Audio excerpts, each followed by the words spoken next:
Everyone, welcome back to my YouTube channel. तो आज हम लोग बात करेंगे, जैसे कि हम लोग, आपको पता है कि हम लोग क्या कर रहे थे, हम लोग कर रहे थे कि जो चैप्टर नंबर 10 है, chapter number 4 I guess, class 10th की एनसीईआरटी ज्योग्राफी का। And you as you all know कि दीज सीरीज और these chapters are very helpful for revising और revising for UPSC aspirants and for the people who are preparing for other competitive exams. Okay, so these things will help you out in that exams as well. So let's start. So today we will discuss कि हमने कल discuss किया था sugar के बारे में। आज हम लोग दो चीज़ों के बारे में डिस्कस करेंगे। एक तो ऑयल सीड्स के बारे में, जिनसे हमें ऑयल मिलता है, जो खाने के लिए लगाने, अपने शरीर में लगाने के लिए, वो सारी कॉस्मेटिक में यूज़ करने के लिए वो सारी चीज़ें। दूसरी चीज़ हम डिस्कस करेंगे टी के बारे में। टी मतलब चाय, ठीक है। तो जैसे कि मैं आपको पहले बात बता दूं, I am a tea lover. Doesn't matter whether the weather is very much hot, even if it's a temperature of 45 degree, I could have the tea, I could take the tea. This is the craziness of my for the tea. I am tea lover. Okay, so let's start. So first will discuss कि जो oil seeds हैं, वो पहले तो हम देखते हैं किस किस तरीके के होते हैं। जो ऑयल सीड्स होते हैं, बहुत सारे बीजों से हमें क्या मिल सकता है, ऑयल मिल सकता है। अब कौन कौन से हो सकते हैं? कॉटन का हो सकता है, ठीक है, सनफ्लावर हो सकता है, मस्टर्ड हो सकता है, और सरसों का तेल, मस्टर्ड ऑयल, सनफ्लावर ऑयल और केस्टर ऑयल, ठीक है, और कोकोनट ऑयल, कोकोनट ऑयल में नारियल का तेल। उसके बाद बहुत सारी लिंसेड यानी कि तिल के तेल का तेल, लिंसेड ऑयल, ठीक है। ये सारी जो चीज़ें हैं ना, ये क्या देती है, हमें तेल देती हैं। अब ये जो चीज़ें हैं, हम बेसिकली हमारे यहाँ पर तो जो मस्टर्ड ऑयल है, सरसों का तेल है, वो यूज़ किया जाता है। लेकिन ये जो सारे ऑयल्स है ना, वो ये सारे ऑलिव ऑयल्स, ये सारे ऑयल्स भी कहीं ना कहीं यूज़ करे जाते हैं खाना बनाने के लिए, क्योंकि वेदर के हिसाब से और फिजियोग्राफिक डिवीजन के हिसाब से, क्योंकि आप ज्योग्राफी पढ़ रहे हो तो आपको ये सारी चीज़ें नॉर्मली पता होनी चाहिए कि किसी भी इंसान की लाइफस्टाइल, किसी भी इंसान की बॉडी स्ट्रक्चर, किसी भी इंसान का appearance always depend on the physiographical division.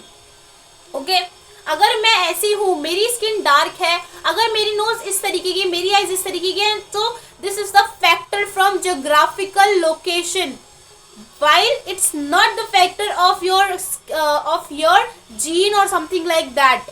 Okay, मैं जानती हूँ आप ये सोचोगे कि मैं जो मेरे पेरेंट्स से मेरे को जीन मिला है, तो मैं उसको पास ऑन कर रही हूँ। It is not like that. मैं सिर्फ उनके जो फेशियल चीज है ना, सिर्फ उसी चीज को पास ऑन कर रही हूँ।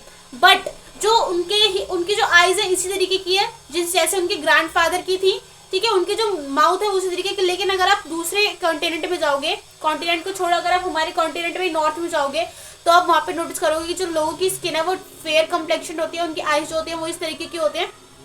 ये फिजियोग्राफिकल डिवीजन की वजह से होती है। Get it? तो हम किसके बारे में बात कर रहे थे? ऑयल सीड्स के बारे में बात कर रहे थे। तो जो ऑयल सीड्स है हमारे इंडिया में क्या होता है सबसे ज्यादा, बेसिकली अगर हम ग्राउंडनट ऑयल के बारे में देखें तो ग्राउंडनट ऑयल भी होता है बेसिकली। और ये क्या होता है? खरीफ क्रॉप होता है। ग्राउंडनट जो हम प्रोड्यूस करते हैं वो खरीफ यानी कि गर्मियों के सीजन में मोस्टली प्रोड्यूस होती है, ठीक है। जो ग्राउंडनट होता है, ग्राउंडनट ऑयल है जो गुजरात में सबसे ज्यादा इसका प्रोडक्शन होता है, गुजरात के बाद आंध्र प्रदेश और तमिलनाडु में आके, ठीक है।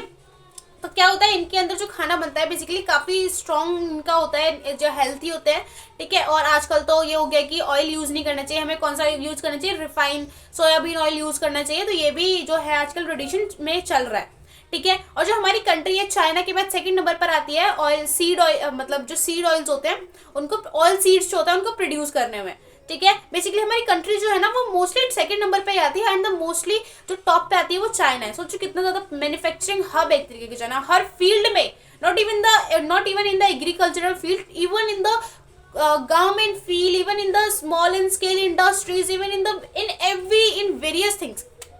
Okay, so now let's move ahead on tea.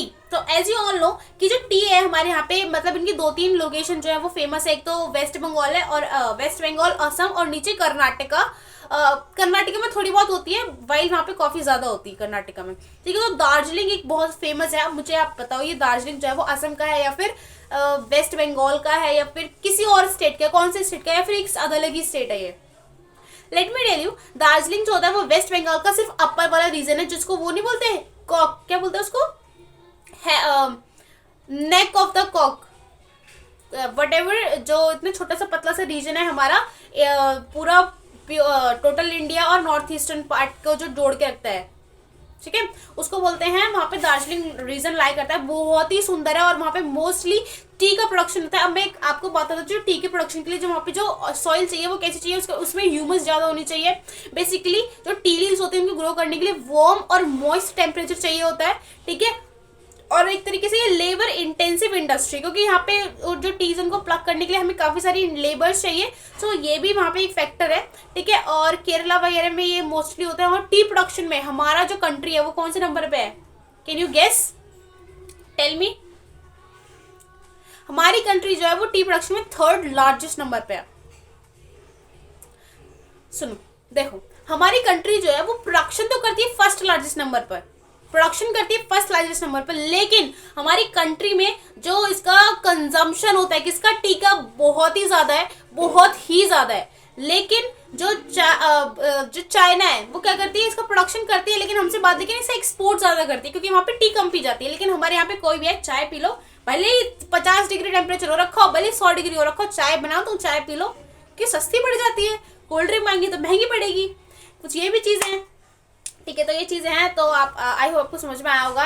And यही था, ठीक है। आई होप अच्छे समझ आया। ऑयल सीड्स और टी के बारे में था, तो फिर हम नेक्स्ट वीडियो में देखेंगे और भी सारी चीज़ों के बारे में, कॉफ़ी के बारे में आपको कॉफ़ी पिलाऊंगी फिर मैं, ठीक है। मिलते हैं नेक्स्ट वीडियो, तब तक के लिए बाय बाय।